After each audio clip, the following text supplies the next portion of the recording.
প্রভু যীশু খ্রিস্টের মধুর নামে আপনাদের আরেকটিবার স্বাগত জানাই। বাইবেল অধ্যয়ন, নতুন বৎসর। আজকের আলোচ্য বিষয় সুসমাচার পাঠ, লুক তার 13 অধ্যায় 6 থেকে 9 পদ। আর তিনি এই দৃষ্টান্ত কহিলেন, কোন ব্যক্তি দ্রাক্ষাক্ষেত্রে তাহার একটা ডুমুর গাছ রোপিত ছিল, আর তিনি আসিয়া সেই গাছের ফল অন্বেষণ করিলেন, কিন্তু পাইলেন না। তাহাতে তিনি দ্রাক্ষাপালককে কহিলেন, দেখো, আজ 3 বৎসর আসিয়া এই ডুমুর গাছের ফল অন্বেষণ করিতেছি, কিন্তু কিছুই পাইতেছি না। ইহা কাটিয়া ফেলো, এটা কেন ভূমি নষ্ট করে? সে উত্তর করিয়া তাহাকে কহিলেন, প্রভু, এই বৎসরটা ওটা থাকিতে দিও, আমি উহার মূলের চারিদিকে খুঁড়িয়া সার দিব, তাহার পরেও উহাতে ফল ধরে তো ভালোই, নয়তো উহা কাটিয়া ফেলিবেন। ঈশ্বরের বাক্য থেকে আমরা যেটা দেখছি সেটা হচ্ছে একটি উদ্যান আর একটি ডুমুর গাছের দৃষ্টান্ত এখানে দেওয়া আছে। কিন্তু এখানে গাছ হচ্ছে আমি এবং আপনি, এবং পৃথিবী হচ্ছে বাগান। আজকে প্রতি বৎসরের নয়, ঈশ্বর তিনি আমাদেরকে নিরীক্ষণ করেন, আর তিনি দেখেন যে আমাদের কোনো ফল ধরেছে কিনা, অর্থাৎ পবিত্র আত্মার যে 9টি ফল, শান্তি, আনন্দ, প্রেম, এই 9টি ফলের মধ্যে যদি কোনো একটি ফল আমাদের মধ্যে থাকে তিনি খুশি হন। আর তথাপি যদি না থাকে তাহলেও ভয় পাওয়ার কিছু নেই, তিনি আমাদের জীবনে আরেকটি বৎসর তিনি যোগ করেছেন। বিগত অনেক বছর তিনি আমাদেরকে দিয়েছেন।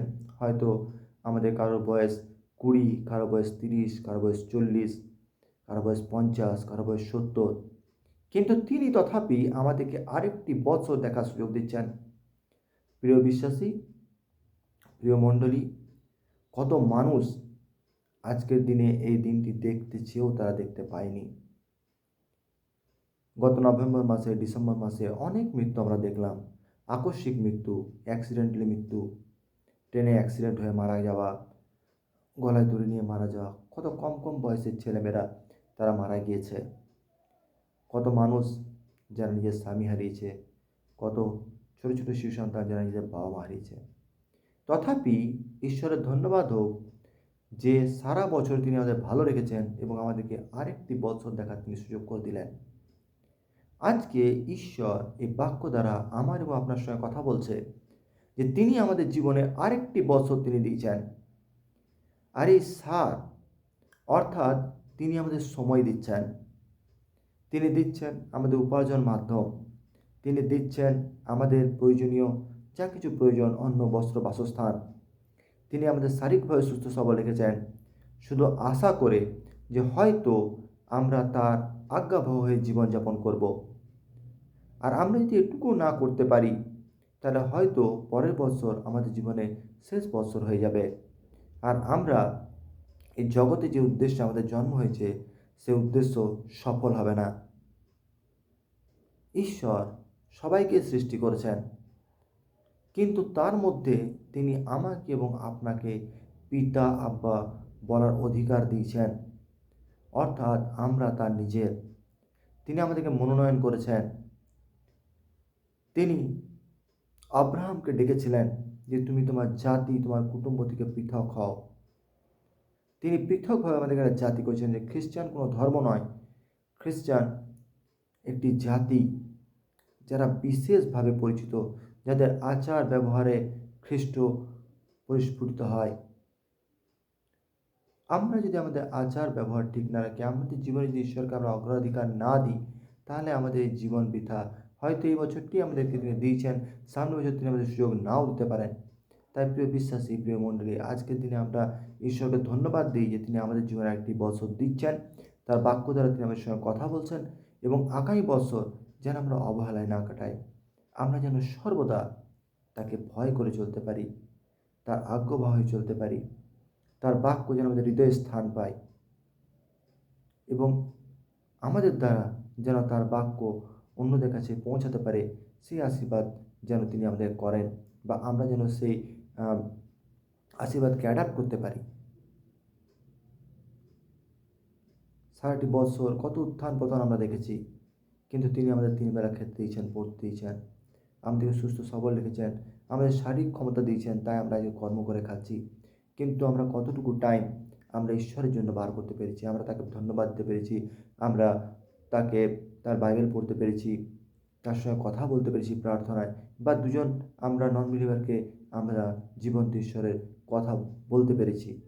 নিজেকে প্রশ্ন করুন, কতগুলি বৎসর তিনি আমাদেরকে দিয়েছেন, কিন্তু আমরা এই বৎসরগুলো কি সঠিকভাবে মূল্যায়ন করতে পেরেছি?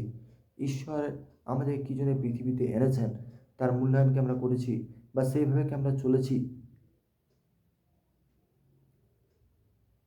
নতুন বৎসর আমাদের কি দিতে পারে? সেই সূর্য পূর্ব দিকে উঠে পশ্চিম দিকে অস্ত যায়, সেই 24 ঘন্টায় একদিন হয়, সেই আমাদের কর্ম করে খেতে হয়, কিন্তু তবুও আমরা নতুন বছরকে উদযাপন করি। কেন? নতুন বছর মানে হচ্ছে জীবনের নতুন সুযোগ। যারা কর্মহীন হয়ে পড়েছেন তাদের কাছে নতুন কাজ খোঁজার একটি সুযোগ। যারা গত বছর কোনো পরীক্ষায় কোয়ালিফাই করতে পারেননি তাদের কাছে আরেকটি সুযোগ, যে এই বছর ঈশ্বর আপনাকে আরেকটি বার দিয়েছেন যে হয়তো আপনি এবারে পরীক্ষায় কোয়ালিফাই করবেন। যারা হয়তো দীর্ঘদিন ধরে মনস্থ করেছেন আমি ঘর বানাবো, পারেননি, ঈশ্বর আপনাকে আরেকটি বছর দিয়েছেন, হয়তো এই বছর আপনি ঘরটা শুরু করবেন। বা কেউ হয়তো শুরু করেছেন, অর্ধেক হয়ে গেছে, সেটা ফিনিশ করবেন। অনেক সুযোগ ঈশ্বর আমাদেরকে দিয়েছেন এই একটি বছর উপহার রূপে। মানুষের জীবনে অনেক রকম উপহার আছে, তার মধ্যে সব থেকে বড় মূল্যবান উপহার হচ্ছে সময়। কারণ সময় চলে গেলে সময় আর ফিরে পাওয়া যায় না। আনন্দ করো প্রভুতে সদা, আবার বলি আনন্দ করো।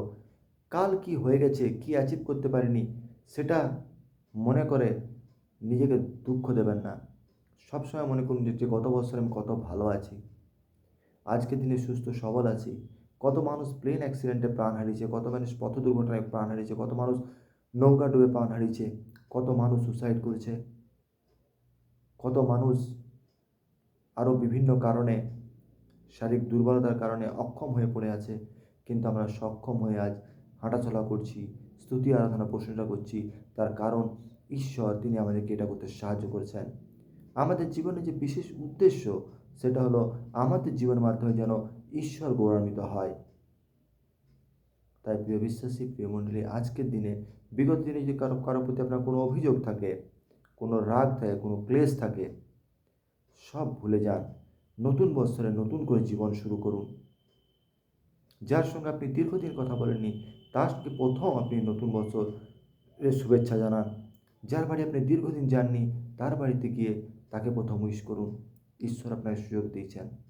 কারণ আমাদের জীবনে ঈশ্বর বলেছেন যদি আমার ভাইয়ের প্রতি আমার কোনো অভিযোগ থাকে তাহলে প্রথমে সেটা মিটিয়ে তারপর যেন আমি আমার ধন্যবাদের ডালা প্রভুর কাছে নিয়ে আসি, তবেই সেটা গ্রাহ্য হবে, তা নাহলে হবে না। আমরা অনেক সময় অনেক ভালো কাপড় পরে, অনেক দামি কাপড় পরে, সুন্দর পারফিউম মেখে চার্চে প্রথম সারিতে গিয়ে বসার চেষ্টা করি। কিন্তু যখন দেখি যে আমার প্রতিবেশী যার সঙ্গে ঝগড়া আছে সে আমার পাশে আছে, আমরা মনে মনে বিরক্ত হয়। এইরকম চার্চে যাওয়া কিন্তু ঈশ্বর পছন্দ করেন না। ঈশ্বর বলছেন শত্রুকে প্রেম করো।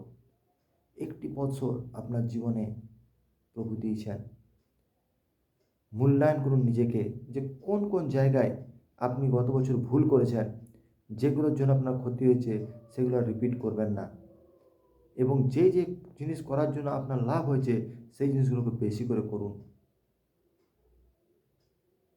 চিন্তা করুন যে আগামী প্রজন্মকে আপনি কী দিয়ে যাবেন।